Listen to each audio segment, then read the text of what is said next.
እንዴት ናችሁ? እንዴት አላችሁ? የተወደዳችሁ ማንቸስተር ዩናይትድ በ32 ዓመት ውስጥ ደካማውን የፕሪሚየር ሊግ የውድድር ዘመን ጅማሬ ካደረገ በኋላ በማንቸስተር ሲቲ ማንቸስተር ዩናይትድ በማንኩኒያን ደርቢ 3-0 ከተረታ በኋላ እንደገና የጫናው ስሜት ተባብሶ ቀጥሏል። ሩበን አሞሪም ላይ በአሰልጣኙ የማንቸስተር ዩናይትድ ሬከርድ ላይ ብዙ ጥያቄዎች አሉ። በ31 ጨዋታ 31 ነጥብ ብቻ ነው ያገኘው። 31 ጨዋታ 8ቱን ብቻ ነው ያሸነፈው። አሁን በፕሪሚየር ሊግ ባለፈው የውድድር ዘመንም ያሉ አሁንም ያሉ የወረዱትን ትተን ሶስቱን የወረዱትን ቡድኖች ትተን ካሉት ቡድኖች እሱ ከመጣበት ጊዜ ጀምሮ ማንቸስተር ዩናይትድ ከሁሉም ቡድኖች ያነሰ ነጥብ ነው ያገኘው። ነገር ግን ከማንቸስተር ደርቢ ውጤታቸው በኋላ ያሉ ዘገባዎችን በሙሉ ስትመለከቱ ውጤቱ አሰልጣኙን በቶሎ የስንብት ጫና ውስጥ እንዲያስገባ የሚጠበቅም ቢሆን የማንቸስተር ዩናይትድ የስራ ኃላፊዎች ሹማምንቱ ግን ለአሰልጣኙ ተጨማሪ ጊዜ መስጠት ፍላጎት አላቸው። እንግዲህ ኃላፊነቱን ከተረከበ በኋላ 16ኛ ሽንፈቱ ነው። ከሁለተኛው የዓለም ጦርነት በኋላ የማንቸስተር ዩናይትድ መጥፎ ሪከርድ ያለው አሰልጣኝ እሱ ነው። ማንቸስተር ዩናይትድ ከሊጉ በወረደበት በ1974-75 የውድድር ዘመን እንኳ የነበረው አሰልጣኝ 25% ጨዋታ የማሸነፍ ብቻ ስኬት አልነበረውም። ነገር ግን የማንቸስተር ዩናይትድ የስራ ኃላፊዎች አንዳንድ ብዙሃን መገናኛዎች እንደሚሉት ውጤቱ የከፋ መሆኑ የሚያጠያይቅ ባይሆንም 4 ጨዋታ ገና ነው። በ4 ጨዋታ ስለ ሊጉ የደረጃ ሰንጠረዥ ብዙ መናገር አግባብ አይደለም። ግን 14ኛ ነው። ለማንቸስተር ዩናይትድ ሰዎች ግን የማንቸስተር ዩናይትድ ሰዎች ስንል እንዲህ አይነት ቴክኒካዊ ውሳኔ የሚያሳልፉ ሰዎችን ማለታችን ነው። ጄሰን ዊልኮክስ፣ ኦማር ቤራዳ፣ ራሳቸው ሰር ጂም ራትክሊፍ የአሰልጣኙን በማንቸስተር ዩናይትድ መቆየት አለመቆየት የሚወስኑት ሰዎች ማለት ነው። እና የማንቸስተር ዩናይትድ ሰዎች ልክ ነው የከፋ ነው። ራሱም አሞሪም ከጨዋታው መጠናቀቅ በኋላ በቀደም ሲናገር ይሄ ሪከርድ እኔ ወደ ዩናይትድ ከመጣው በኋላ ያስመዘገብነው ሪከርድ የዩናይትድ አሰልጣኝ በየትኛውም ዘመን ሊኖረው የሚገባ ሪከርድ አይደለም የሚል አስተያየት ሰጥቶ ነበር። ግን ከዚህ ባሻገር ያለውን ነገር እያዩ ነው የሚሉት ብዙሃን መገናኛዎች። የማንቸስተር ዩናይትድ መሻሻል አለ በዚህ የውድድር ዘመን። ውጤቱ መጥፎ የሆነው በፋይን ማርጅንስ ነው፣ በአነስተኛ ማርጅኖች እንጂ ፐርፎርማንሱ ካለፈው የውድድር ዘመን በጣም የተሻለ ነው። ትልቁ ችግር በሁለቱ ሳጥኖች ውስጥ ያለ ችግር ነው። ምሳሌ ማንቸስተር ዩናይትድ በ4 የሊግ ጨዋታዎች 1 ጎል ብቻ ነው ከክፍት ጨዋታ ያስቆጠረው። ነገር ግን ከየትኛውም የፕሪሚየር ሊግ ቡድን በላይ በእነዚህ 4 ጨዋታዎች በርካታ የጎል ሙከራዎችን አድርጓል። 52 የጎል ሙከራዎችን አድርጓል። ቀጥሎ ካለው የፕሪሚየር ሊግ ቡድን በ10 የበለጠ የጎል ሙከራዎችን ያደረገው። ስለዚህ ማንቸስተር ዩናይትድ ሰዎች ይህንን ዴታ ከተመለከቱ በኋላ ሰስቴይነብል የሚሆነው ነገር ፐርፎርማንስ ነው ወይም የቡድኑ የጎል እድል ፈጠራ ጥሩ እስከሆነ ድረስ ጎል ማስቆጠር መጀመራችን አይቀርም። ችግር አለ፣ ጎል እያስቆጠረ አይደለም። 1 ጎል ብቻ ነው በክፍት ጨዋታ ያስቆጠረው። ዩናይትድ 1 ጎል ብቻ አይደለም ያስቆጠረው፣ ነገር ግን 2ቱ ራስ ላይ የተቆጠሩ ጎሎች ናቸው። አንደኛው በፍጹም ቅጣት ምት የተቆጠረ ጎል ነው። ለዚህ ነው የኦፕን ፕሌይ ጎሎችን ብቻ ያነሳ ነው እና ቡድኑ አደጋ እየፈጠረ ነው ጎል ባያስቆጥርም። ያንን ማድረጉን እስከቀጠለ ድረስ ጨዋታዎች ማሸነፍ መጀመራችን አይቀርም፣ የጊዜ ጉዳይ ነው የሚል ለጊዜው እንዲህ አይነት አቋም ያላቸው ይመስላል የኢኒዮስ ሰዎች፣ ሰር ጂም ራትክሊፍ እና እሳቸው ወደ ዩናይትድ ከመጡ በኋላ የሾሟቸው ሰዎች። ሌላኛው ችግር በራስ የፍጹም ቅጣት ምት ሳጥን ውስጥ ያለ ችግር ነው። ማንቸስተር ዩናይትድ በዚህኛው የውድድር ዘመን የእሁዱን ጨዋታ ብንተው ከሲቲ ቀጥሎ አነስተኛ የጎል ሙከራ የተደረገበት ቡድን ነው። ስለዚህ የሙከራዎች ናዳ እየተደረገብን አይደለም። ችግሩ ግን በተለይ በቆሙ ኳሶች ጊዜ የአልታይ ባይንዲር ነው ሁሉንም የፕሪሚየር ሊግ ጨዋታዎች ያደረገው። አስተማማኝ ግብ ጠባቂ አይደለም። ሴነ ሎመንስ የሚባል ግብ ጠባቂ አምጥተዋል። ግን የግብ ጠባቂ መምጣት እንዴት የአንድ ቡድን የተከላካይ መስመር ላይ መረጋጋት እንደሚፈጥር ጂያንሉዊጂ ዶናሩማ በቀደም በተለይ አንድ የብራያን ምቤሞን ሙከራ አድኗል።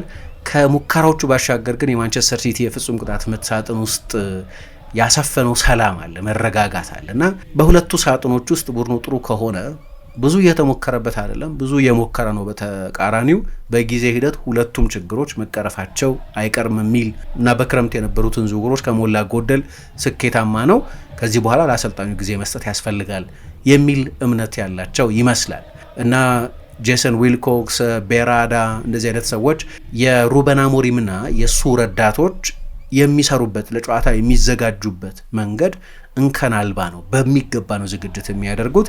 ያው ብዙ የሚያስተቸው ነገር የፎርሜሽን ኦብሰሽን ነው። እንደምታውቁት 3-4-2-1 ነው እያንዳንዱን ጨዋታ የማንቸስተር ዩናይትድ አሰልጣኝ ሆኖ ከተሾመ በኋላ በዚህ ፎርሜሽን ነው ሲጫወት የቆየው። ትልቁ ክርክር የፎርሜሽን የሲስተም ጉዳይ ቢሆንም የማንቸስተር ዩናይትድ ሰዎች ግን ማንቸስተር ዩናይትድ ባለፉት ዓመታት አንዱ የጎደለው ነገር እንደዚህ አይነት የፉትቦል አይደንቲቲ ነው። የተለያዩ አሰልጣኞች ይመጣሉ፣ ግን ማንቸስተር ዩናይትድ ሌሎቹ ትልልቅ ቡድኖች ያላቸው አይነት ጠንካራ የእግር ኳስ አይደንቲቲ የለውም ወይም አልነበረውም። አሁን ሩበን አሞሪም ግን ልክ ክሎፕ በገገን ፕሬሲንጋቸው ወይ ጓርዲዮላ በዌይ ጎደ ፖሴሲዮን እንደሚታወቀው እና በነዚህ የስራ ኃላፊነቶቻቸው ጊዜ የተፈተኑባቸው ወቅቶች ቢኖሩም ሁል ጊዜ ግን የሆነ የሚንጠለጠሉት የእግር ኳስ አይዲዮሎጂ ስላለ በረጅም ጊዜ ተሳክቶላቸዋል የሚል ግምገማ አለ። እንዳልኩት ይሄ ጊዜያዊ ግምገማ ነው። ውጤቱ እንደዚህ ሆኖ የሚቀጥል ከሆነ መቼስ አሰልጣኙን የማቆየትን ጉዳይ የበለጠ አስቸጋሪ እያደረገው ሊሄድ ይችላል። ግን እንዲህ አይነት አቋም አላቸው በጠነኛ ለውጦች ማድረግ። ለምሳሌ ብሩኖ ፈርናንዴዝ ከጨዋታው መጠናቀቅ በኋላ ሲናገር አማካይ ቦታ ላይ ብዙ ጊዜ 4-2 ብልጫ ይወሰድብን ነበር ብሏል። ይሄ አንድ መጠነኛ ማሻሻያ የሚፈልግ ነው። ሰዎች ዩናይትድ በሶስት አማካዮች መጫወት መጀመር አለበት እንደዚህ የሚል አስተያየት ይሰጣሉ። ለጊዜው ግን አሰልጣኙ ውጤቱ ጥሩ ባይሆንም ከስራ የመሰናበት ኢሚነንት የሆነ አሁኑኑ ከኃላፊነት ሊያስነሳው የሚችል ጫና ግን ከበላዮቹ የለበትም። ከባባድ ጨዋታዎች አሉበት። ከቼልሲ ጋር ይጫወታል። በኦልትራፎርድ የሚደረግ ጨዋታ ነው ቅዳሜ ዕለት። ከዚያ በኋላ ያሉት ሁለት ጨዋታዎች ግን በጣም ወሳኝ ናቸው። ወደ አንፊልድ ከመሄዳቸው በፊት ከብሬንፎርድ እና ከሰንደርላንድ ጋር ጨዋታዎችን ያደርጋል። በእነዚህ ሁለት ጨዋታዎች የቼልሲ ጨዋታ በጣም ወሳኝ ጨዋታ ነው። ነገር ግን ከዚያ ቀጥለው ባሉት ሁለት ጨዋታዎች ግን የቡድኑ ውጤት በፍጥነት የማይስተካከል ከሆነ ከዛ የኦክቶበር ኢንተርናሽናል ብሬክ ይመጣል ማለት ነው። ልክ ከአንፊልዱ የሊቨርፑል ጨዋታ በኋላ ብዙ ክለቦች በአሰልጣኞቻቸው ላይ ጥያቄ ጥርጣሬ ያላቸው ክለቦች የአሰልጣኝ ለውጥ ያደርጋሉ በኖቬምበር እና ከዛ በፊት በሚኖረው የኦክቶበር ኢንተርናሽናል ብሬክ እና ያኔ ምናልባት ዩናይትድ ትልቅ ውሳኔ ማሳለፍ ይገደድ ይሆናል። እስከዛ የቡድኑ ውጤት በፍጥነት የማይሻሻል ከሆነ ግን ቅድም እንዳልኩት የዩናይትድ ሰዎች ከውጤት ባሻገር ያለውን ፐርፎርማንስ ለማየት የመረጡ ይመስላል። አንድ ቶም ማኮይ እና ክሪስ ኮሊንሰን የሚባሉ የቢቢሲ ስፖርት ዘጋቢዎች የስታቲስቲሽያኖች ሲናገሩ ልክ ነው አሰልጣኙ 25.8% ብቻ ነው የፕሪሚየር ሊግ ጨዋታዎችን የማሸነፍ መቶኛ በስኬቱ በመቶኛ ካለፉት 13 ጨዋታዎች በሁሉም ውድድሮች ሁለቱም ብቻ ነው ያሸነፈው። የቅርቡን የማንቸስተር ደርቢ ሽንፈትን ስንጨምር የቡድኑ የውጤት ጉዞ ጥሩ አይደለም። 14ኛ ነው ያለው ከአራት ጨዋታ በዚህ ውድድር ዘመን 4 ነጥብ ብቻ ነው የሰበሰበው። ይሄ የውድድር ዘመን ጅማሬ ብቻ ሳይሆን ያለፈው የውድድር ዘመንም እንደዚሁ ኃላፊነቱን በተረከበበት ጊዜ ከቻምፒየንስ ሊግ ስፍራ በ4 ነጥብ ብቻ ርቀት ላይ ነው የነበረው ቡድኑ። ከዛ በኋላ አልተሻሻለም። ነገር ግን እነዚህ የአንደርላይንግ ስታትስ የሚባሉት ግን ቅድም ያነሳኋቸው ኤክስጂ ኤክስፔክትድ ጎልስ አጌንስት ምናምን የሚባሉት በእነዚህ ሜትሪኮች ግን ብዙ ቡድኖች ብዙ ክለቦች እነዚህን ዴታዎች ብዙ እንደሚጠቀሙ እናውቃለን። እና ካለፈው መጋቢት ወዲህ ማንቸስተር ዩናይትድ ለምሳሌ በሁለቱ ሳጥኖች ውስጥ ነው ችግሩ የሚለውን እንደሚያረጋግጥ አይነት ካለፈው መጋቢት ወዲህ ያለፈውን የውድድር ዘመን የመጨረሻዎቹን 2 ወራትና ይሄ የውድድር ዘመን ከተጀመረ በኋላ ያለውን 1 ወር ወስደን ዩናይትድ ከፈጠራቸው የጎል ዕድሎች ጥራት አንጻር 9 ተጨማሪ ጎሎች ማስቆጠር ነበረበት። ስለዚህ ፐርፎርማንሱ ጥሩ ነው ማለት ነው። እንዲቆጠር ከሚጠበቅበት ጎል በላይ በኤክስፔክትድ ጎልስ አጌንስት በሚባለው ከ3 ጎል በላይ 3.4 ጎል በላይ ተቆጥሮበታል። ስለዚህ ችግሩ በሁለቱ ሳጥኖች ውስጥ እንጂ በፐርፎርማንስ በኩል ለተጋጣሚ ቡድን በሚሰጣቸው የጎል ዕድሎች ብዛትና ጥራት ደግሞ በሚፈጥራቸው የጎል ዕድሎች ብዛትና ጥራት በሁለቱም ጥሩ ነው። በእነዚህ ሁለቱ ነገሮች ጥሩ ከሆነ የሆነ ጊዜ ውጤቱ መምጣቱ አይቀርም። ምክንያቱም የበለጠ የተሻሉት የፐርፎርማንስ ኢንዲኬተርስ እነዚህ ናቸው የሚል ግምገማ አለ። ነገር ግን ውጤቱ ደግሞ አፍጥጦ ያለ ነገር ነው። ዩናይትድ እንዳልኩት በ31 ጨዋታ 31 ነጥቦችን ነው በአሰልጣኙ ኃላፊነት ዘመን የተረከበው። ከባድ ነው እንዲህ አይነት ውጤት እያስመዘገበ አሰልጣኙ ለረጅም ጊዜ መታገስ። ለጊዜው ግን የዩናይትድ ሰዎች ያ ተርኖቨር ማልበጅን አሰልጣኝ ቶሎ መቆየር አልጠቀመንም የሚል አቋም አላቸው እና ግን ችግሩ አሁን የሲስተም ችግር ነው። እኔ ያንን አሁን ባሉት ተጫዋቾች እንዴት እንደሚቀርፈው አላቅም። በቀደም እንዳነሳሁት ከሲቲ እና ዩናይትድ ጨዋታ መጠናቀቅ በኋላ ይሄንን ፎርሜሽን አይሰራም የሚል ዲስሚሲቭ የሆነ አቋም የለኝም፣ ወይም በጭራሽ አይሰራም የሚል አቋም የለኝም። ግን እንዲሰራ የሚያስፈልገው የሰው ኃይል አለ። ለምሳሌ በጣም የተዋጣላቸው የመስመር አማካዮች በአማርኛ የምንላቸው ወይ ዊንግ ባክስ የሚባሉት ያስፈልጋሉ። ከዛ ደግሞ አትሌቲክ የሆኑ ለሁለት ከሆነ የአማካይ ክፍሉን የሚጠቀመው አሰልጣኙ ለሁለት አማካዮች ብቻ ከሆነ ያንን ኃላፊነት የሚሰጠው በጣም ዶሚናንት የሆኑ አማካዮች በአካላቸው ከፍ ያለ የአካል ሁኔታ ላይ ያሉ ፊዚካሊ ዶሚናንት የሆኑ ተጫዋቾች ያስፈልጋሉ።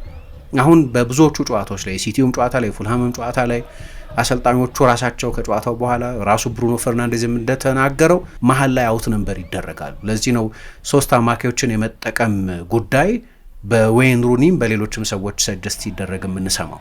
ዩናይትድ በአማካይ ክፍል ኦቨርዌልም ይደረጋል። ከዚያ ደግሞ ለምሳሌ በቀደሙ ጨዋታ ላይ አንድ ከጨዋታው በኋላ ያነሳሁት ነገር የዩናይትድ ዋና ዋና ተጫዋቾች ጎል እንዲያስቆጥሩ ወይም የጎል እድል እንዲፈጥሩ በዚያ ጨዋታ ላይ የሚጠበቁ 2 ተጫዋቾችን ብንወስድ የጎል እድል በመፍጠር ዋናው ክሬተር ኢን ቺፍ ብሩኖ ፈርናንዴዝ ነው። ጎል እንዲያስቆጠር የሚጠበቀው ተጫዋች አዲስ ቢሆንም 9 ቁጥር ሆኖ ለመጀመሪያ ጊዜ በማንቸስተር ዩናይትድ ተጫዋችነት በፕሪሚየር ሊግ ጨዋታ የመጀመሪያ አሰላለፍ ውስጥ ገብቶ የተካተተው ቤንያሚን ሼሽኮ ነው። ሁለቱም ተጫዋቾች በሲቲ የፍጹም ቅጣት ምት ሳጥን ውስጥ አንድም ጊዜ ኳስ አልነኩም። ዋናው ፈጣሪ እና ጎል እንዲያስቆጥር የሚጠበቀው የቡድኑ 9። ነገር ግን ፓትሪክ ዶርጉ ደግሞ 12 ጊዜ የሲቲ የፍጹም ቅጣት ምት ሳጥን ውስጥ ኳስ ነክቷል።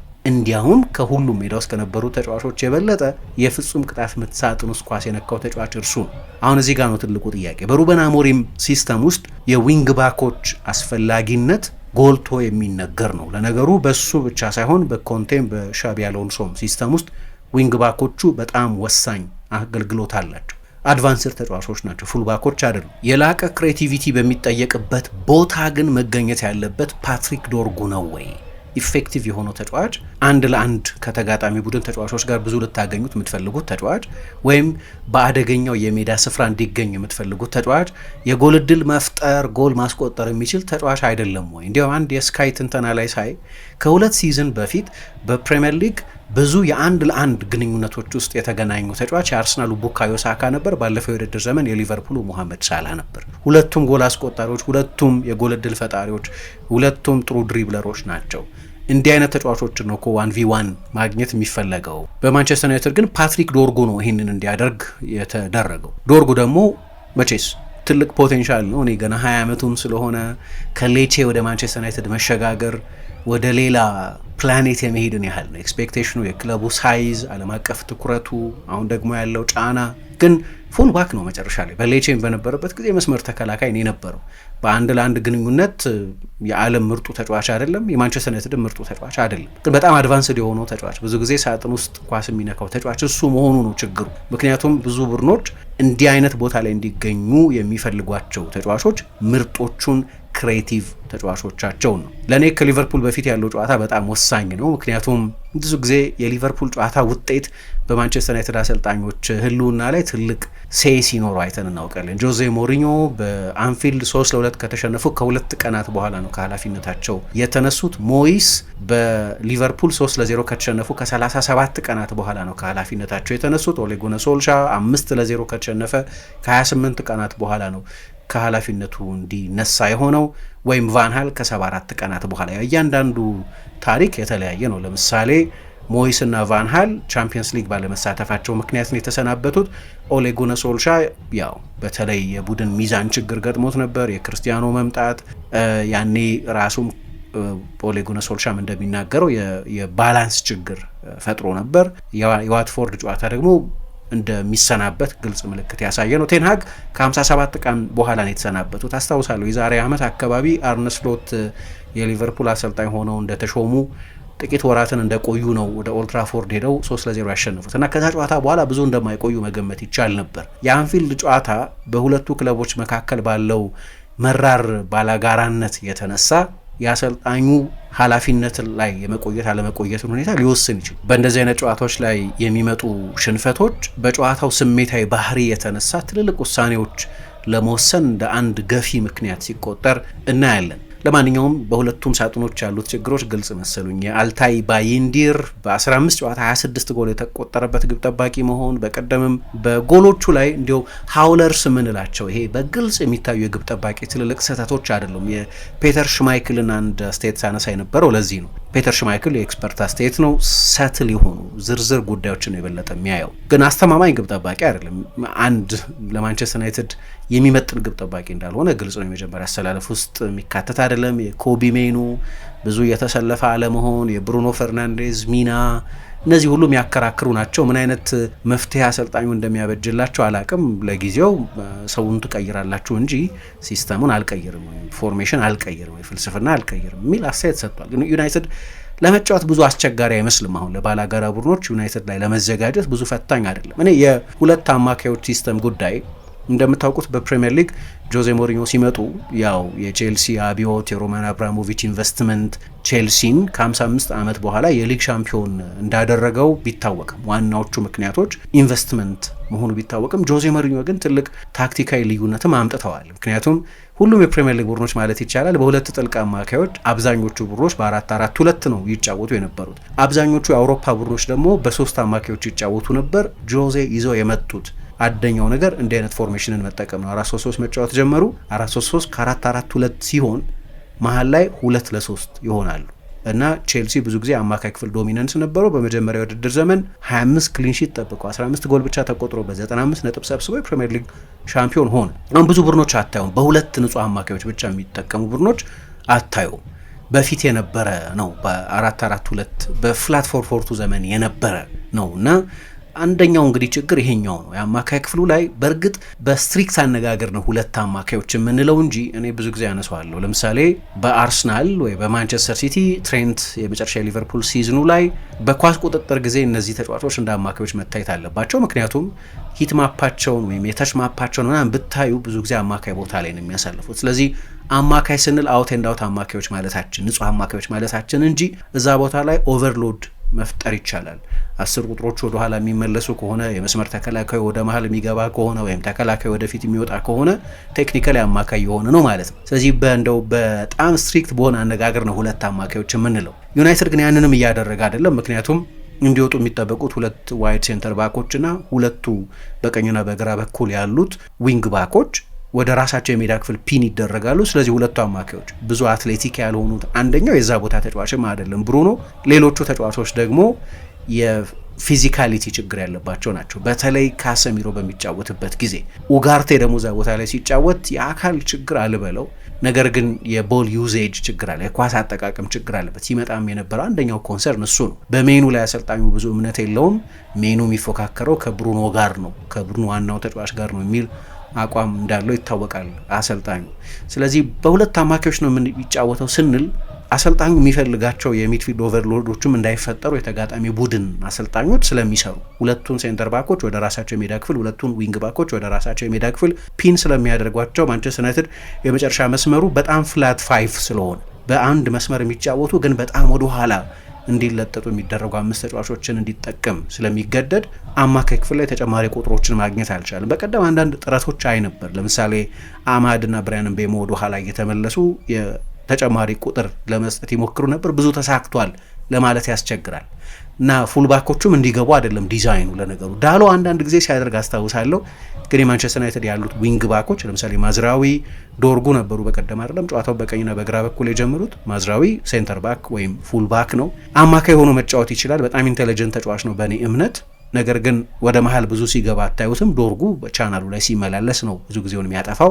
ዲዛይኑን ፉልባኮች ወደ ውስጥ እንዲገቡ ኢንቨርት እንዲያደርጉ የሚያደርግ አይደለም እና ለዚህ ምን አይነት መፍትሄ ያመጣል የሚለው በጣም ወሳኝ ነው። አንዳንድ ጊዜ ለምን 3-5-2 ማይጫወትም እላለሁ እና 3 አማካዮች፣ 2 ዊንግ ባኮች፣ 2 አጥቂዎች መጠቀም ይችላል። አጥቂዎች ማለት ሼሽኮን ከኩኛ ወይም ከምቤሞ ከአማድ ጋር ከሌላ ተጫዋች ጋር ማጣመር ማለት ነው። ያም አንድ መንገድ ነው። ኢንተር እንደሚጫወተው ማለት ነው። ኢንተር አሁን አውት ነምበር ልታረጉት አትችሉ። መሀል ላይ በተለይ በኢንዛጊ ጊዜ 3 አማካዮች ይጠቀም ነበር። ሚኪቻሪያን አለ፣ ቻላኑሉ አለ እና ኒኮሎ ባሬላ አለ።